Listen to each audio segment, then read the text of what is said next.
आज की इस वीडियो में द लिविंग वर्ल्ड के पार्ट 3 में हम कवर करेंगे 3 topics: binomial nomenclature, trinomial nomenclature and classification.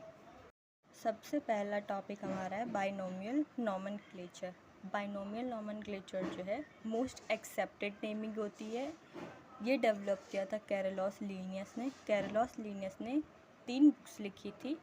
पहला सिस्टमा नेचुरई, ईयर था 1735 में, and Systema Naturae is for animals. 10th edition जो थी सिस्टमा नेचुरई की वो 1758 में हुआ था। Second book is species plantarum. Species plantarum 1753 में लिखा गया था एंड ये था फॉर प्लांट्स। तीसरा इज़ फिलोसफिया बोटानिका 1751 में लिखा गया था एंड ये था फॉर रूल्स। अब रूल्स फॉर बाइनोमियल नोमेनक्लेचर क्या क्या हैं? रूल 1 क्या है? लैटिन लैंग्वेज होना चाहिए या फिर लैटिनाइज्ड लैंग्वेज यूज़ होना चाहिए। अब लैटिन लैंग्वेज क्यों यूज़ होना चाहिए? कोई और लैंग्वेज भी हम यूज़ कर सकते थे बट लैटिन ही क्यों? तो पहला रीज़न है Latin language is dead language और साइंटिफिक लैंग्वेज। दूसरा रीज़न है लैटिन लैंग्वेज जो है किसी और कंट्री की लैंग्वेज नहीं है। तीसरा इज़ लैटिन लैंग्वेज जो है उसमें एक वर्ड का मतलब एक ही थिंग होता है। रूल 2 है each organism has one scientific name only. मतलब हर ऑर्गेनिज्म का एक ही साइंटिफिक नेम होगा एंड वो एक साइंटिफिक नेम में 2 वर्ड्स आएंगे। पहला वर्ड होता है जीनस या फिर उसको हम जेनेरिक एपिथेट भी कह देते हैं। दूसरा वर्ड होता है स्पीशीज़, उसको हम स्पेसिफिक एपिथेट भी कह देते हैं।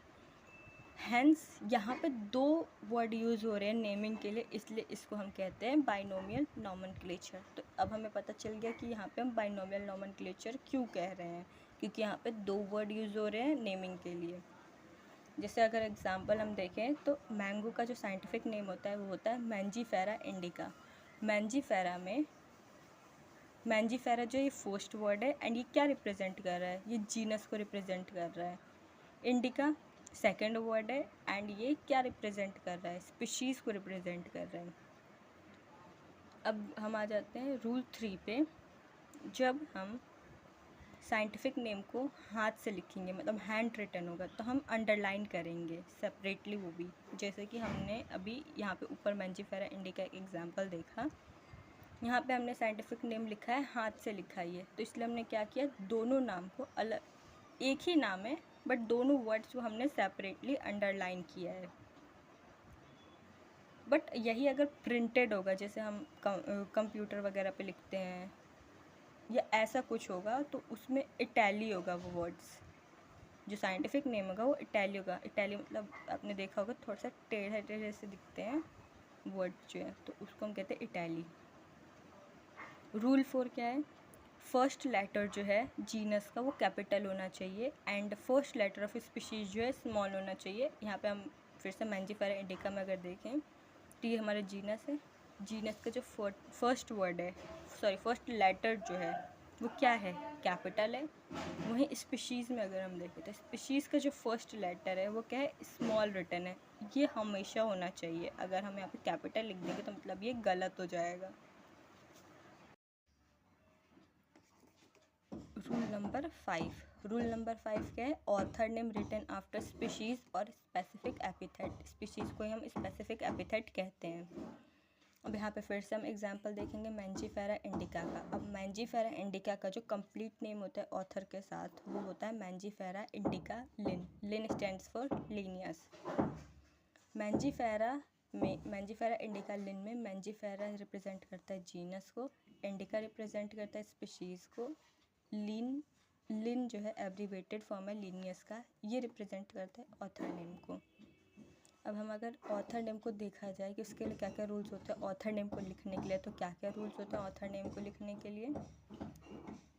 जब हम साइंटिफिक नेम लिख रहे हैं तो उसमें ऑथर का जो नेम है वो एब्रीवेटेड फॉर्म में होना चाहिए एंड कोई अंडरलाइन नहीं होगा। हैंड रिटन है तो हैंड रिटन है, जैसे हम जीनस और स्पीशीज़ में देखते थे कि अगर हैंड रिटन है तो उसको सेपरेटली हम अंडरलाइन करते थे और अगर प्रिंटेड है तो हम उसको इटैली में लिखते थे।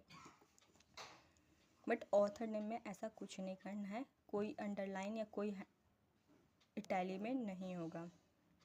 एंड ये जो ऑथर का नेम होता है ये रोमन लैंग्वेज में होता है या फिर सिंपली रिटन होता है। अब यहाँ पे एक चीज़ और है, बाइनोमियल नॉमेनक्लेचर और बाइनोमियल एपिथेट में सब बहुत कंफ्यूज होते हैं। तो बाइनोमियल नॉमेनक्लेचर क्या होता है? बाइनोमियल नॉमेनक्लेचर में सिर्फ आएगा जीनस और स्पीशीज़। मतलब अगर हम सिर्फ जीनस और स्पीशीज़ को लिख रहे हैं तो उसको हम कहेंगे बाइनोमियल नॉमेनक्लेचर। बट अगर हम जीनस लिखा है, हमने स्पीशीज़ लिखा है और ऑथर का भी नाम लिखा है साथ में, तो हम इसको क्या कहेंगे? Binomial epithet. मतलब बाइनोमियल एपिथेट में क्या क्या चीज़ें आ गई? Genus, species, author's name. ठीक है। रूल नंबर 6 क्या है? Principle of priority. Most important rule है फॉर ICBN। ICBN क्या होता है? ICBN stands for international code of botanical nomenclature. अब प्रिंसिपल ऑफ प्रायोरिटी में क्या आ जाता है? प्रिंसिपल ऑफ प्रायोरिटी में फर्स्ट नेम जो है उसी को सिर्फ हम कंसिडर करते हैं, वैलिड नेम को। अगर हम उसके बाद कोई दूसरा नेम है, अदर नेम है, तो उसको हम सिनोनिम्स की तरह कंसिडर करते हैं। जैसे कि अगर एग्जांपल देखें टोमेटो का, तो टोमेटो का फर्स्ट नेम है, फिर फर्स्ट पब्लिश्ड नेम जो है वो होता है लाइकोपर्सिकॉन एस्क्यूलेंटम। अगर आपको पढ़ने में मतलब साइंटिफिक नेम पढ़ने में दिक्कत होती है तो मैंने इसको ऐसे हिंदी में भी लिख रखा है, आसानी से पढ़ सकते हो। लाइकोपर्सिकॉन एस्क्यूलेंटम। अदर नेम या सिनोनियम जिसको हम कह रहे हैं वो क्या होता है? टोमेटो का सोलेनम लाइकोपर्सिकम। अब यहाँ पे ये जो फर्स्ट नेम है, फर्स्ट पब्लिश्ड नेम है टोमेटो का, इसको हम वैलिड नेम कंसिडर करेंगे। एंड ये वाला जो नाम है इसको हम सिनोनियम की तरह कंसिडर करते हैं। दूसरा टॉपिक आज का हमारा है trinomial nomenclature. Trinomial nomenclature is proposed by Lamarck. अब यहाँ पे एग्जांपल में हम देखेंगे, पहला प्लांट का एग्जांपल अगर देखो तो प्लांट के एग्जांपल में हमारे पास है बबूल। अब बबूल का जो साइंटिफिक नेम होता है वो होता है अकेशिया निलोटिका निलोटिका। अब इसमें देखिए हम 3 वर्ड्स का यूज़ कर रहे हैं तो इसलिए इसको हम कहते हैं ट्राइनोमियल नॉमेनक्लेचर। अब बबूल का जो साइंटिफिक नेम होता है acacia निलोटिका निलोटिका। Acacia first word acacia जो है वो जीनस को रिप्रेजेंट कर रहा है। सेकंड वर्ड निलोटिका स्पीशीज़ को रिप्रेजेंट कर रहा है। थर्ड वर्ड निलोटिका वैरायटी को रिप्रेजेंट कर रहा है।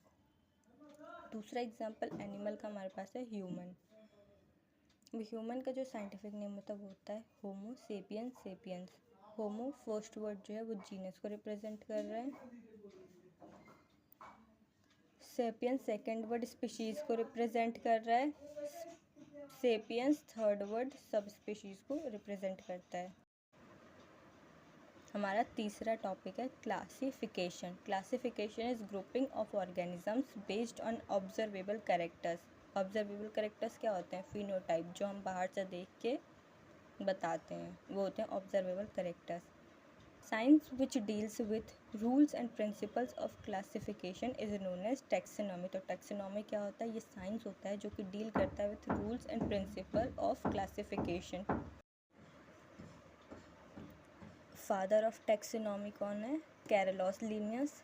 टर्म टैक्सोनॉमी है जो वो दिया था AP डे कैंडोल ने। Founder of taxonomy is Aristotle. इसको अच्छे से क्लियरली याद रखना है, कंफ्यूज नहीं होने कि फादर कौन है टैक्सोनॉमी का, टर्म्स किसने दिए थे, एंड फाउंडर कौन है टैक्सोनॉमी का। एक नोट पॉइंट है कि characterization, identification, classification and nomenclatures are the process that are basic to taxonomy. तो बेसिक टू टैक्सोनॉमी में क्या आ जाता है, कौन कौन से प्रोसेसेस आ जाते हैं? पहला characterisation, then identification, then classification and then nomenclature. Types of taxonomy 3 तरीके की होती है, classical taxonomy, modern taxonomy, systematics. Classical taxonomy आता है based on morphological characters. Modern taxonomy is based on morphology, cell structure, anatomy, ontogeny. Ontogeny होता है life history और developmental process. And 5वां इज इकोलॉजिकल इन्फॉर्मेशन। इसका डीमेरिट मॉडर्न टैक्सोनॉमी का सबसे बड़ा डीमेरिट था कि लीनियस डिडंट इंक्लूड इवोल्यूशन। इन्होंने इवोल्यूशन को इंक्लूड नहीं किया था। तीसरा है सिस्टमैटिक्स। सिस्टमैटिक का जो वर्ड है ये लैटिन वर्ड है। लैटिन वर्ड कौन से वर्ड से है? सिस्टमा, जिसका मतलब होता है systematic arrangement of an organism. Systematics का मतलब होता है, इसमें इंक्लूड होता है मॉडर्न टैक्सोनॉमी एंड फाइलोजेनी। अब आज का हमने तीनों टॉपिक्स कवर कर लिया। अब कुछ क्वेश्चंस करते हैं। पहला क्वेश्चन है who proposed binomial nomenclature. Option है हमारे पास Aristotle, Darwin, Linnaeus, RH Whittaker. तो हमारा आंसर है सी, लिनियस। दूसरा question, in binomial nomenclature a scientific name consist of. पहला 1 वर्ड, 2 वर्ड, 3 वर्ड और 4 वर्ड। आंसर क्या है? Answer is B, 2 word. Question number 3, in the scientific name Homo sapiens, होमो क्या represent करता है? बहुत आसान है, अभी हमने पीछे पढ़ा है कि होमो क्या रिप्रेजेंट करता है, स्पीशीज़, फैमिली, जीनस या फिर ऑर्डर। तो आंसर हमारा है जीनस। जैसे कि आप देख ही सकते हैं कितना इजी क्वेश्चन है इस टॉपिक से। क्वेश्चन नंबर 4 है trinomial nomenclature is used to name.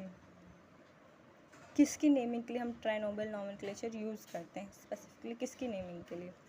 Genus, species, सब स्पीशीज़ या फिर फैमिली। तो आंसर है हमारे पास सी, सब species. Question number 5, which of the following is an example of trinomial nomenclature. 4 option दिए हैं, इनमें से कौन सा ट्राइनोमियल नॉमेनक्लेचर का एग्जाम्पल है? तो option is Mangifera indica, Corvus splendens, protextus, Panthera leo and Homo. तो आंसर इज सी।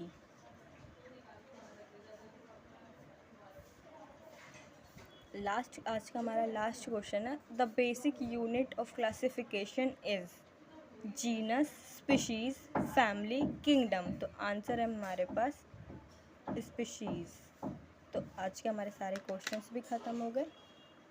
इसमें आज के लिए हमारे पास एक चैलेंज क्वेश्चन है, देखते हैं कौन कौन इसका आंसर दे पाता है। बहुत आसान क्वेश्चन है, अभी हमने जो 6 क्वेश्चन के कितने इजी हैं, तो वो भी इजी है, बट देखते हैं कौन कौन आंसर कर पाता है।